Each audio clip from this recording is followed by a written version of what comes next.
Vous écoutez Les Secrets de chez nous, un podcast produit par l'Indépendant et proposé par Philippe Congar. Unique en Europe, en Catalogne, l'hôpital international de Puigcerdà. Structure transfrontalière, à 2 heures de voiture de Barcelone et de Perpignan, il est né tout là-haut, non loin de la station de ski de Font-Romeu, grâce à la volonté des habitants des deux côtés de la frontière. Les politiques sont allés chercher de l'argent, la région Catalogne, la France et l'Europe ont voté pour. Depuis 2014, l'hôpital est doté d'un IRM, d'un labo d'analyse, d'un service d'urgence, d'une maternité et de 4 blocs opératoires, et ça fonctionne bien. Situé à 1200 mètres d'altitude, il est devenu une nécessité dans des endroits souvent isolés, surtout du côté français.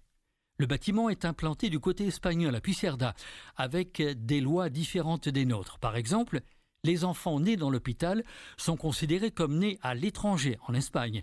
Ils sont donc immatriculés à Nantes, ce qui allonge un peu les délais pour obtenir les documents administratifs.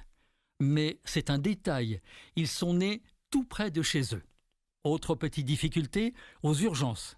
Les ambulances sont immatriculées en France et en Espagne et elles ne peuvent intervenir que dans leurs pays respectifs.